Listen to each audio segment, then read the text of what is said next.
What if that endless search for a life plan, that perfect map to the future, what if that's the very thing holding you back?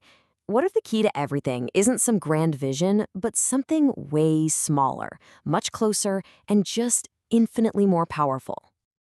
Okay, let's dive right into this. We're exploring a really powerful teaching from ShriPrashant today, and this quote, this is basically our guide. It goes against everything we're taught, our need to know what's coming, our need for guarantees. It's saying that real progress, real movement, it doesn't come from a frantic ambition to get somewhere else. It comes from a quiet, clear understanding of where you are right now. Let's just be honest for a second. You know that feeling, right? That quiet, nagging sense that you're just sitting in life's waiting room, waiting for the perfect idea, waiting for some big opportunity, waiting for a sign from the universe that it's finally time to start. Now, this state of waiting, it's not an accident. It's actually a trap we build for ourselves. And it starts right here with what's easy. We choose the familiar path, the comfortable routine, the path of least resistance. And from that comfort zone, we start building walls. We tell ourselves stories, don't we? Oh, I'll get to it when I have more time, or I can't possibly do that right now because of X, Y, and Z. We get cozy inside our fortress of excuses. And here's the real genius of our own self-deception. We convince ourselves that all our worrying is the work, that all our anxious planning is progress. We wrap ourselves up in this illusion of effort, all while standing perfectly still. And so we just sit there. We look out, we look up, we look anywhere but within. We basically become a side character in our own story, just hoping that some hero is going to show up, that some divine force will swoop in and save us from ourselves. That rescue, that miracle, that helping hand you're waiting for, it's not coming. And believe it or not, that isn't a tragedy. It is the absolute beginning of your freedom. And boom, this one idea just flips the entire script. It's the huge, liberating truth at the very heart of this teaching. See, the reason no help is on the way is because you were never actually helpless to begin with. The power you were waiting for someone else to bring, it was inside you the whole time. This chart just lays it out perfectly. It shows that massive shift in how we see things.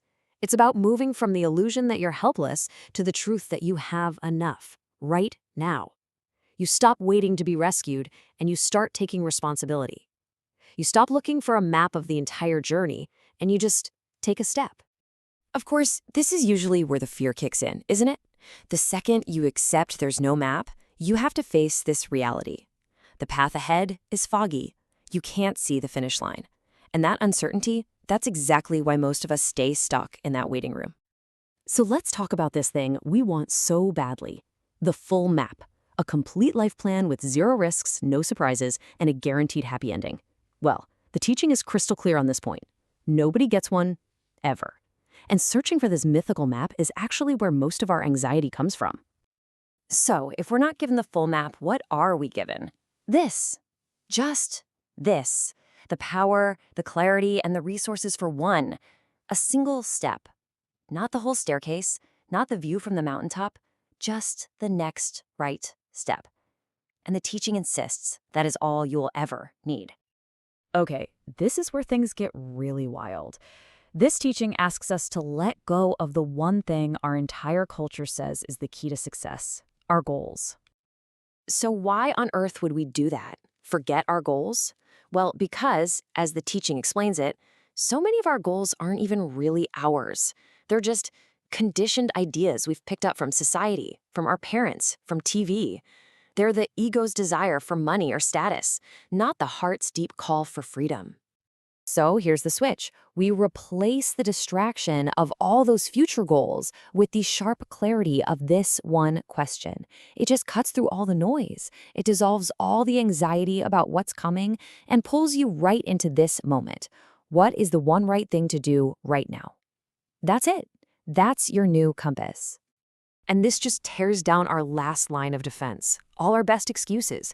We say, I need more time, or I need more money, or I need more help. But the teaching says those are just clever ways to stay put. The one thing we truly need, the one resource that's actually missing, is just raw honesty. The honesty to see what the next step is and to see that we can, in fact, take it. And that's the real nature of this step. It's not supposed to be a perfect step. It's not a step with a guaranteed outcome. It is an honest step. It's a move you make not because you've calculated all the angles, but because, in a moment of true inner clarity, you just know it's the right thing to do. This completely redefines one of the heaviest words we have, redemption. It's not some prize you get at the finish line. It's not a state of grace you earn after years of struggle. The teaching shows us something way more immediate, way more accessible. That step, that one small, honest act of courage in the face of not knowing, that is your redemption. The freedom you've been praying for isn't waiting at the end of the road. It is the road, found by walking it one honest step at a time.